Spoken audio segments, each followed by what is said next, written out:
I believe all of my drums are seamed. I don't believe I have any seamless shells, but I know there are some drums out there that that's sort of the selling point.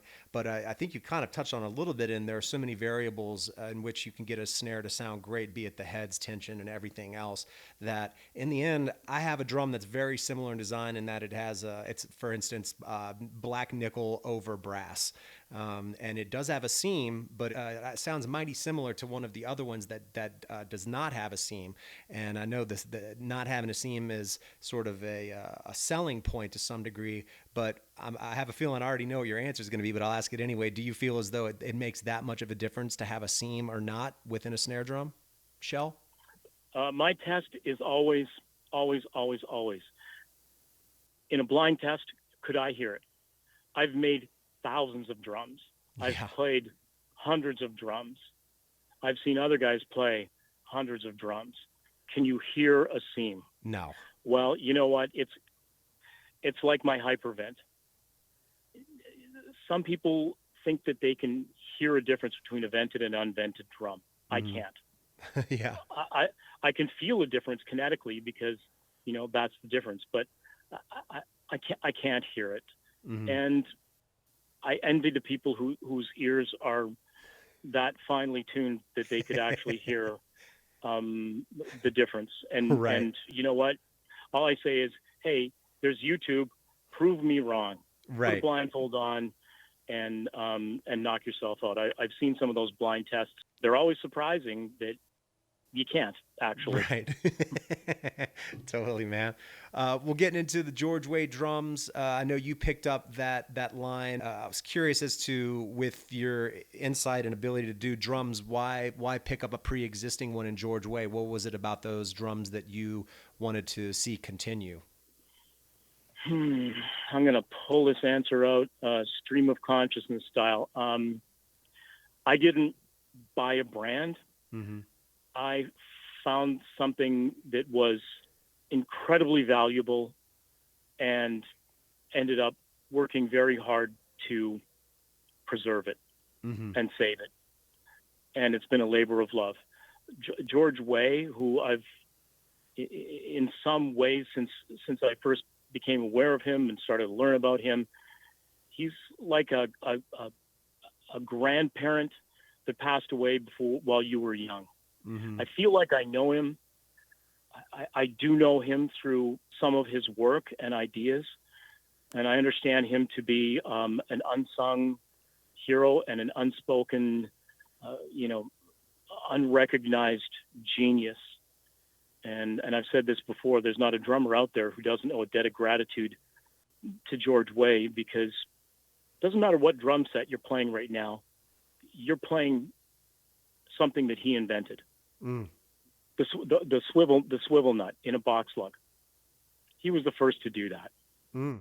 In fact, you'll remember the stories of Slingerland lugs, and they had springs inside of them, and they would pack them with felt, and Oh or they yeah. would and all of that. I have an early '70s Vistalite. I had it. It was a 1970 Vistalite. The spring was packed into a foam-like substance that was in the lug. Yep.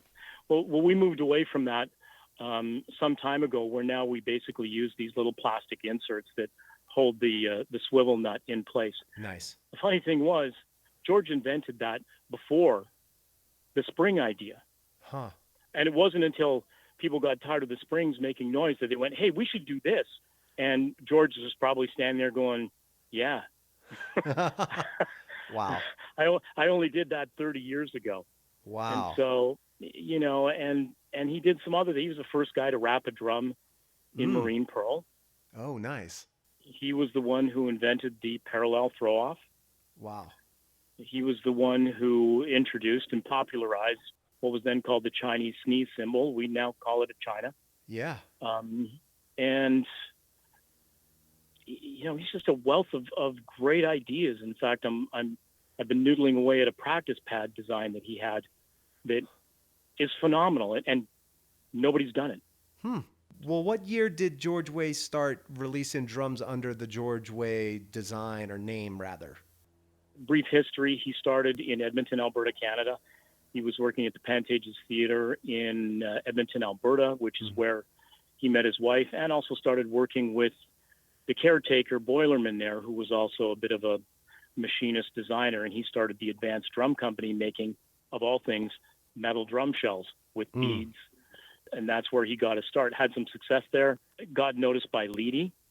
Leedy invited him to come and work with him, which he did. And, that was the start of a long, successful career working for virtually every drum company of the time. Wow. Crazy. And I believe he started the George Way Drum Company. I'm guessing now. Rob Cook, by the way, I'm going to plug this book, has an excellent book that everybody should read. It's called The Leedy Way.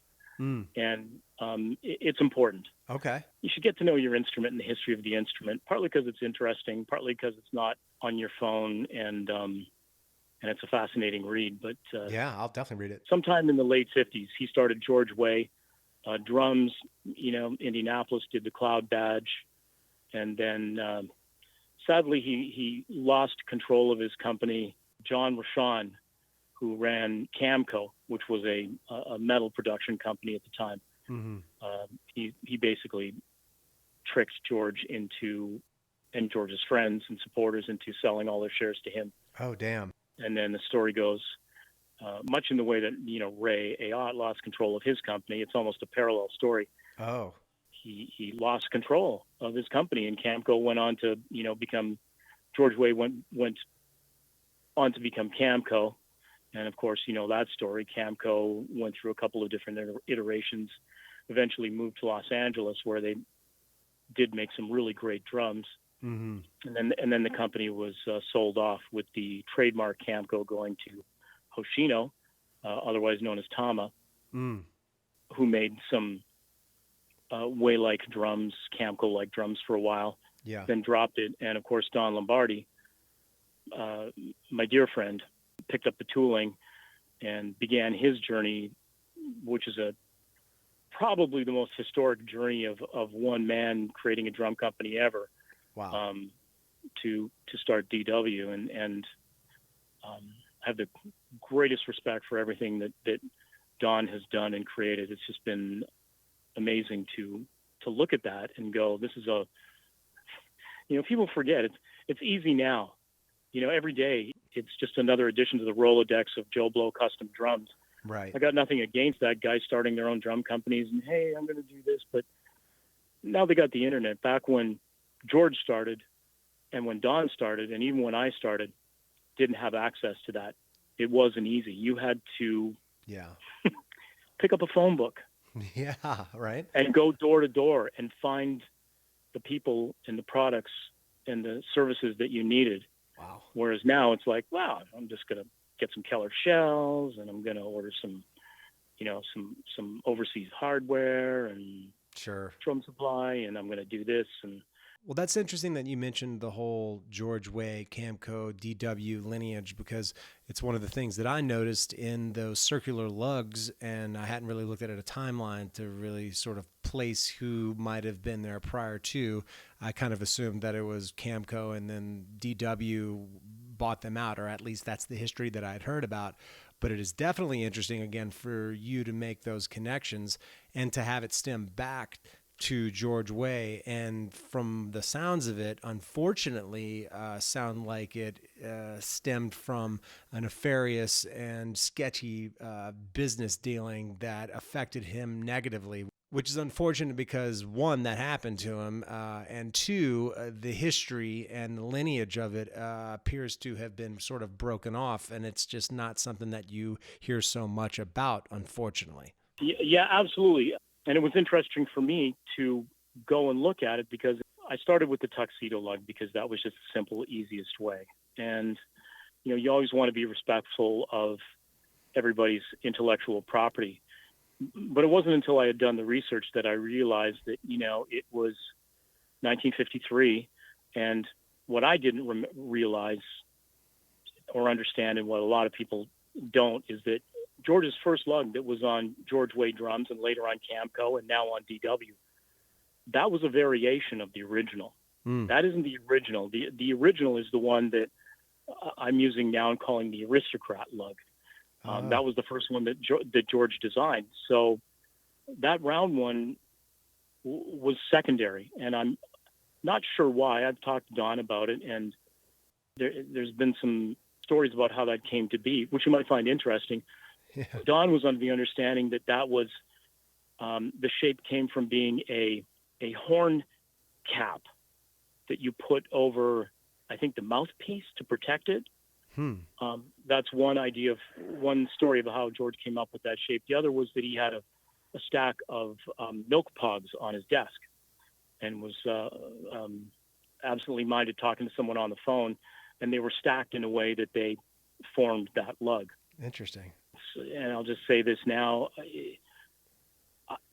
I didn't buy the George Way trademark.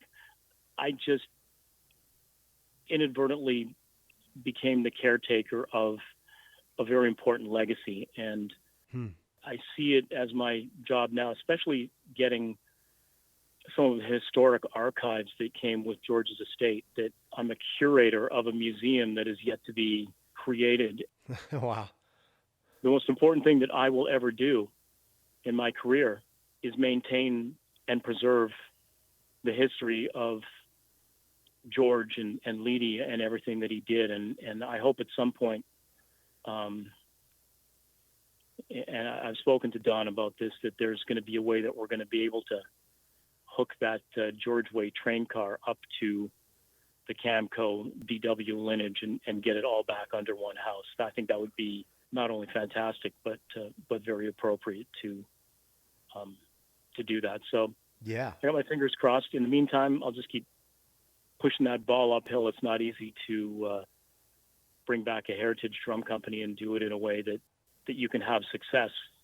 Right. You know, we've seen some miserable failures of heritage brands trying to get kick-started again, and your heart's Damn. got to be in it. Yeah, for real. I mean, are you the primary person making both all of these snare drums and doing these George Way kits as well? Is it pretty much just you? Well, I look at it this way. I don't care where anything comes from, as long as it's the best. You know, when I source anything, I don't care where it's made. I'm not necessarily looking for the cheapest. I'm looking for the best quality. Mm-hmm. And in some cases, you know, over the course of George Way, the kits have been very, you know, some have been made in Canada. Mm-hmm. Some I still make in Canada, some models. Some have been made in the United States, and some are imported. Mm-hmm. Nobody cares anymore. I think a lot of people, you know, I turned my back on that fight